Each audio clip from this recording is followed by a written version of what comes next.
Hi there, I'm Susan for SusanWinter.net. Thank you so much for joining me today. I have a letter from one of our viewers, and it's really good because Anna writes, "Hi Susan, hope all is well. I've been improving myself so much thanks to all of your breakup videos." I'm so happy about that. Thank you for telling me, Anna. She says, "I have one question. What should I do if my partner has the grass is greener syndrome?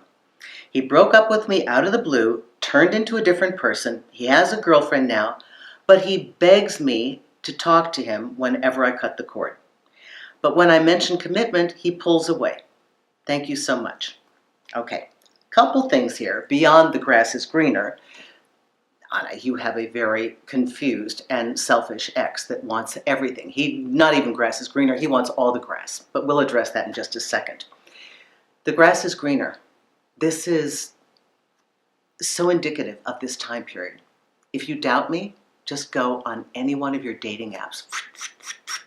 So much choice, it's overwhelming.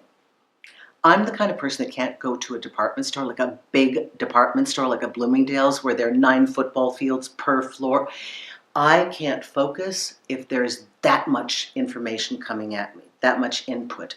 I have to slow it down, but I also have to be very clear on what I'm looking for. This whole grass is greener is a mental condition that humans have. It's dissatisfaction, it's comparison. I fully believe that it has a basis in part of the reason why people get, depressed during the holidays. I believe that many of them think, like my poor mother suffered from this, everybody's having a better holiday than we are, everybody's happier. The grass is greener. I know guys that, every once in a while I'll run into one of the guys that I dated as a player. Sometimes I'm in constant contact and I don't see them for a while. And you'd think, maybe, they would have found somebody. And I'm thinking of one fellow in particular, hot, sexy, fun, bright. I still see him at places. Now he's become that guy who's standing in the corner watching people.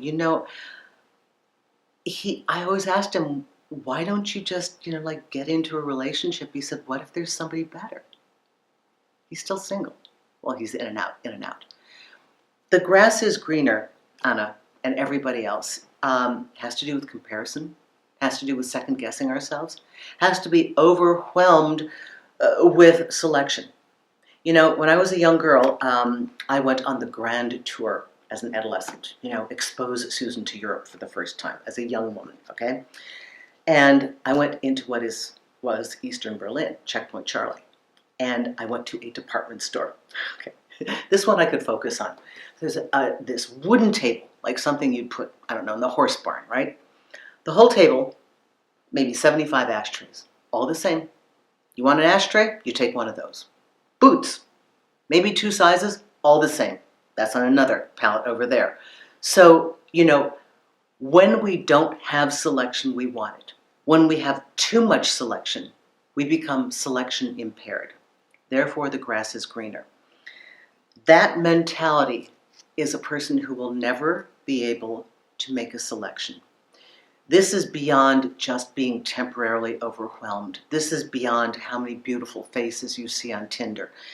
This is somebody who will never be content. And much like the player that I see who's still hanging out in these places, playing the same old game, back and forth and back and forth, and how many broken hearts have to occur in the process.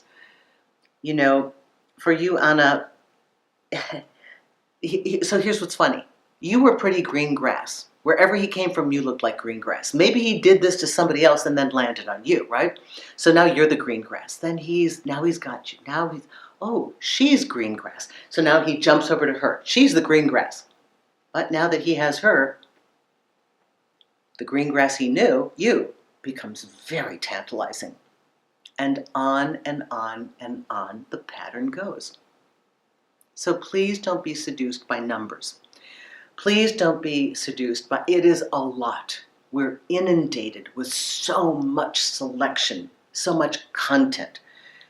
But our job is to slow down and focus and not be a victim of the grass is greener. That is a person who will never, ever make a decision. And worse yet, never really be where they are in the time period that they're there. Anna, I wouldn't worry for this one to come back, and I wouldn't wait. I think you should know that you're really worth something, all of us. And if that person has to go back and forth, they just don't see it. You know, we don't put ourselves for sale and beg them to buy us. We don't wait around for somebody to figure out that we're worth something. That's humiliating. And it's pointless. Because if they don't know, they don't know. Okay?